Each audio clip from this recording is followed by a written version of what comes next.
Hello කොහොමද ජයවා මේ අද මට හිතුණා පොඩි වීඩියෝ එකක් කරන්න මේ ඔය දැන් ඇතිලා තියෙන මේ ඔය කාලගුණික විපර්යාසයත් එක්ක ලංකාවේ සහ ඒ ආශ්‍රිත ප්‍රදේශවල ඒක රටවල් වලට වෙලා තියෙන මේ ඒ කාලගුණික විපර්යාසය සහ මේ දැන් මොකද්ද ඔකට බලපාන්න පුළුවන් ලොකුම දේ කියන මට හැඟෙන විදිහට ඒක ගැන පොඩ්ඩක් අධ්‍යාපනික වැදගත්කමක් තියෙන වීඩියෝ එකක් කරන්න. ඉතින් මෙහෙම වෙන්න දැන් ඔය එකක් තමයි දැන් ඔය අපි දැන් දන්නවා දැන් ලෝකේ දැන් ඔය ඇමරිකාවට එනවා හරියටම ඔය මේ හරිකේන් එහෙම ඒවා ආවහම ඒවා කැටගරයිස් කරනවා. ඒ කියන්නේ ඒවා කාණ්ඩගත කරනවා මේ ඔය කැටගරි 1 2 3 4 5 කියලා. ඉතින් කැටගරි 5 කියන ස්ටෝම් එකක් එහෙම එකක් ආවොත් එහෙම සයික්ලෝන් එකක් එහෙම ඒ කියන්නේ ඒ හරිකේන් මේන්ලි ඒ වෙලාවේ එක දරුණුම එකක්. ඒ කියන්නේ ඔය රික්ටර් ස්කේල් එකේ අපි කියන්නේ ඔය 7.0 ගණන් 8.0 ගණන් භූමිකම්පාවක් ඇති වුණා කියලා. දැන් ඔය සුනාමිය ආපු වෙලාවෙත් ඔය ඉන්දුනීසියාවේ තියෙන ඒ මහද්වීපික තටක ඒ ඝට්ටනේ සහ ඒ මූව් වෙන එක ඒකේ එතනදී උනේ දරුණු භූමිකම්පාවක්. ඒ කියන්නේ මම හිතන්නේ ඇටින මට මතක නැහැ රික්ටර් මාපකයේ මම හිතන්නේ ඔය 8 9 ඒ වගේ ලොකු මේවා එකක්. මම හිතන්නේ සමහරට 7යි ගාන 7ත් 9ත් අතර මට හරියට මතක නැහැ. නමුත් දරුණු එකක්. ඒ වගේ තමයි දැන් මේ කුණාටුවත්. එතකොට සාමාන්‍ය ලංකාව අපි දන්න තරමින් ලංකාවට ඒ ස්වභාවිකව ලංකාව පිහිටලා තියෙන තැනත් ඒ ඔක්කොමත් එක බලපුවම ලංකාවට එහෙම දරුණු කුණාටු ඇතිලා නැහැ.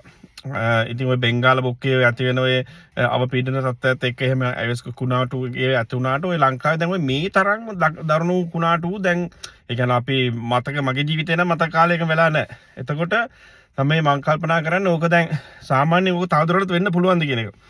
මම හිතන්නේ වෙන්න පුළුවන්. ඒකට මම හේතු දෙන්නම්. ඒ හේතු වෙන්නේ දැන් මේ ලංකා මේ පෘථිවිය ඇත්තටම ලොකු විපර්යාස ගොඩාක් එක තමයි මේ දවස්වල යන්නේ. ඒ කියන්නේ මේ කාලේ මේ අන්තිම මාස ගණන් අවුරුදු ගණන් ඇතුළත මේ ලොකු මේ විපර්යාසයකට අසු වෙමින් තමයි යන්නේ. ඒක ඇත්තටම ඒක man made. ඒක ඇවිල්ලා self inflicted. ඒ කියන්නේ ඔක මේ අපි මේ චූටි සත්වෙක් වුණාට මිනිස්සයා කියන සත්වයා මේකේ මේ බිලියන ගාණක් අනිත් සත්තු විදිද්දී නමුත් අපේ මේ ක්‍රියාකාරකම් කියන ඒවා ඒක ලොකුවට අපි නොහිතුවට ඒක ලොකුවට බලපානවා. ඉතින් උදාහරණයක් වශයෙන් ගත්තොත් එහෙම මේ ඔය චීනේ ඔය 3 gorges dam කියලා ලොකු dam එකක් හදුවා. මම හිතනවා යන්සි රිවර්ත් එක මේ ගඟත් ඒවත් එක්ක මේවා කරලා ඔය yellow river ඔක්කොම මට මතක නැහැ හරියට ඔයගොල්ලෝ බලන්න මේ මම මතකින් කියන්නේ. නමුත් ඒක මේවා ඇත්තට වෙච්ච දේවල්. මේ විද්‍යාඥයෝ මේ හොයාගෙන තියෙන දේවල්. එතකොට මේ ඒකේ ඒ ඩෑම් එකේ මම හිතන්නේ කිලෝග්‍රෑම් ට්‍රිලියන් 49ක් හරි ඒ වගේ ලොකු බර ප්‍රමාණයක් ඒ කියන්නේ අමතර බරක් ඒ රීජන් එකට ඒ ඒරියා එකට ඇති වුණා. ඒ ඩෑම් එකේ හදපු එකෙන් ඒකට එකතු වෙච්ච වතුර ගොඩෙන්. එතකොට දැන් මේ ඔයගොල්ලෝ දන්නවද දැන් පෘථිවිය මෙහෙම කරකින්නේ නැහනේ. ඒක කරකින්නේ අතර මෙහෙම ඇලයක් එක්ක. මෙන්න මෙහෙම තමයි කරකින්නේ ඒක. එතකොට දැන් මෙහෙම ඉර මෙහෙම තියනවනේ ඕක මේ ඇලයකට තමයි මෙහෙම කර යන්නේ. එතකොට ඒක තමයි ශ්‍රුති භේදය ඇති වෙන්නේ. ඒක ඔයගොල්ලෝ දන්නවනේ ඒක. ඕක මම කියන්න ඕනයි. ඒක ඕන පොඩි ළමයිකින් හැමෝම දන්නවා. නමුත් ඒ ඇලය ඒ 23.5ක් මම හිතන්නේ ඒ ඇලය දැන් වෙනස් වෙලා තියෙන්නේ පොඩි ගානකින්. නමුත් ඒකෙන් වෙලා තියෙන්නේ දැන් මේ රොටේෂන් ස්පීඩ් එක. දැන් මේක මේ ඔය සුලිසුලන් ඔය ඔක්කොම ඇති වෙන්නේ ඔය ලෝකෙවම කරකිනවනේ. ඕක ඉතින් දවසට පැය 24ක් ඇතුළත කරකිනවා ඒවයි. ඕක ඉතින් ඔය ඒ වගේ ඕක මේ කරකිනවා. ඉතින් කරක තමයි ඕක යන්නේ ඔය මේ පෘථිවියේ කක්ෂය වටේ. ඉතින් එතකොට ඒකේ ඒ ඇතිවෙලා තියෙන බලපෑම ඒ පොඩි ඇලය වුණත් ඒක මොකද මේ දැන් මේ තියෙන පෘථිවිය මෙහෙම නෙවෙයිනේ. ඔක ඉස්සර තිබ්බේ දැන් ඔය මිලියන ගානකට කලින් ඔය ඩයිනෝසරස්ලා ඒගොල්ලෝ ඒ සත්තු ඉන්න කාලෙත් මම හිතන්නේ මිලියන 250කට කලින් ඉඳලා මිලියන 65ක් විතර යනකම් ඔය ඩයිනෝසරස්ලා තමයි ඔක මේක රජ කරේ මේ ලෝකේ.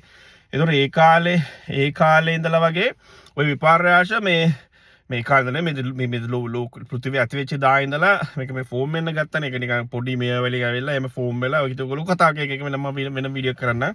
ඉතින් මේ ඒකේ එතකොට තිබ්බේ මේ පැන්ජියා කියලා එකට කියන්නේ සුපර් කොන්ටිනන්ට් කියලා.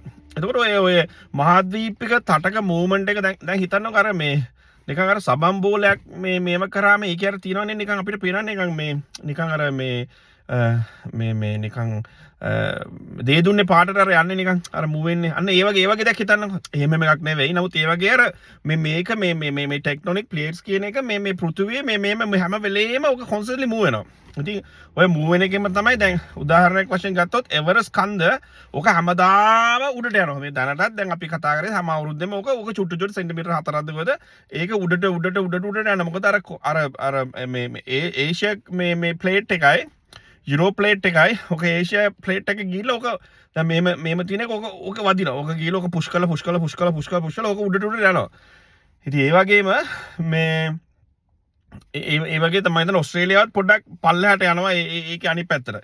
ඒ වගේ මේ ඒ වගේ ගොඩක් දේවල් එනවා දැන් උදාහරණයක් වශයෙන් දැන් නැගෙනහිර අප්‍රිකාවේ දැන් ඔය කෙන්යා ටැන්සානියා ඉතියෝපියා ඔය වගේ තියෙන ඔය රටවල් තියෙන පැත්තෙත් ඒක දැන් ඔයගොල්ලෝ ඉන්ටර්නෙට් එක ගහලා බැලුවොත් ඔයගොල්ලෝ පේනයි මේ මහද්වීපේ බෙදෙනවා.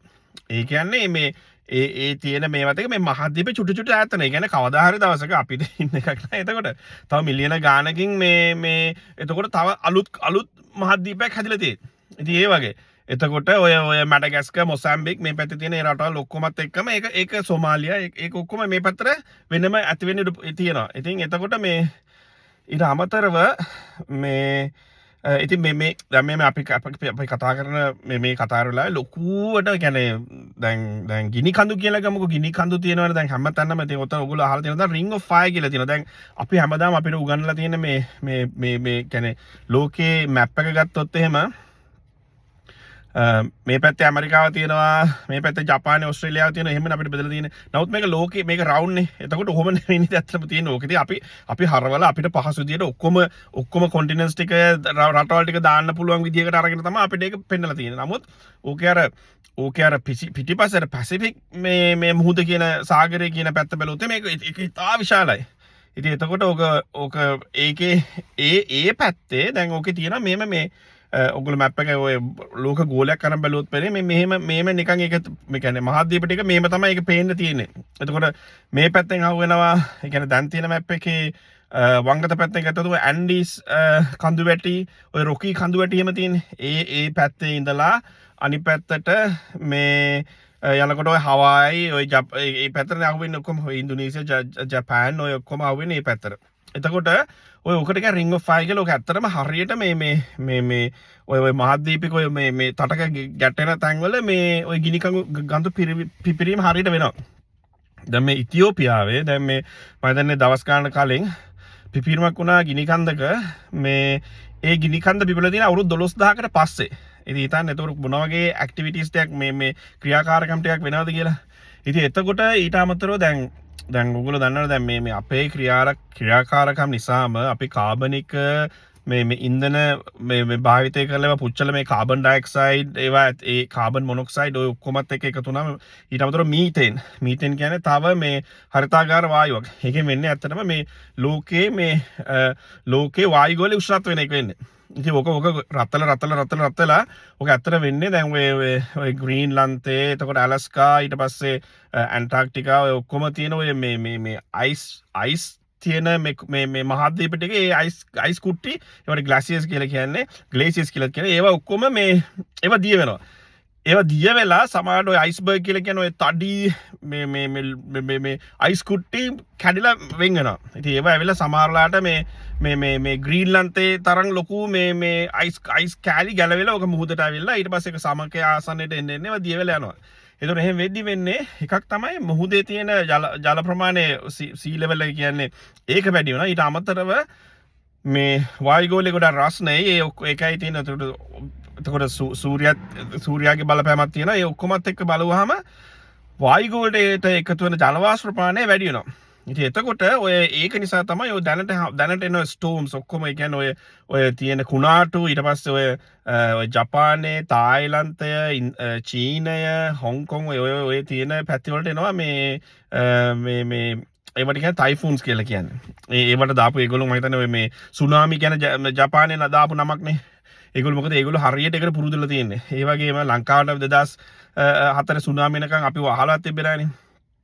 අත්‍තරම කිව්වොත් ඕක මේ කාවන්තිස්ස රජුරුවන්ගේ කාලේ මේ සුනාමියක් ඇවිල්ලා තියෙනවලු. එතකොට ඔය අර මේ කාවන්තිස්ස රජුරුව මම හිතන්නේ විහාරමාදේවි දන් දෙනවා කියලා අර ඒක මුහුදට දාලා ගිහිල්ලා අර කොහෙද වෙන පැත්තකින් මේ උඩ පැත්තකින් මතු වුණානේ. ඒ කාලේ ඇත්තටම ඒ සුනාමියක් උණයි කියලා සාක්ෂි තියෙනවලු. ඉතින් මම හරියට දන්නේ නැහැ. ඉතින් ඒ වගේ මේ ඉතින් ඕක තමයි වෙන්නේ. ඉතින් එතකොට ওই ජල වාෂ්ප ප්‍රමාණය වැඩි වීම නිසා එතකොට ඒ හැදෙන ඒ කුණාටු හරිම දරුණු වෙනවා. එතකොට දැන් ඔය මේ පාර වෙච්ච කුණාටුවේ දරුණුකම කියන්නේ ඔය ස්ටෝම් එකේ I එකක් කියලා තියෙනවා. ඔයගොල්ලෝ දැකලා ඇති ඔය මේ චන්ද්‍රිකා ඡායාරූප එහෙම නැත්නම් ඔය සැටලයිට් ඉමේජස් වලින් ගත්තාම ඔය NASA එකේ එහෙම ගිහලා ඔයගොල්ලෝ බැලුවාම තියෙනවා මේ ඒකේ තියෙනවා මේ ඒකට ඒ කියන්නේ eye of the storm කියලා කියන්නේ. ඒ කියන්නේ ඇහ කියලා කියන්නේ ඒක මොකද අර කරගල ඒක මැද තියෙනවානේ. ඒ හරිය තමයි powerfulම තියෙන්නේ. ඉතින් ඕක වෙලා තියෙන දැන් මේ ලංකාවට දැන් මේ ආවිලා මේ දරුණුවටම ඇත්තට මේ පාර ආවේ. ඕක ඇත්තටම ඕක ලංකාව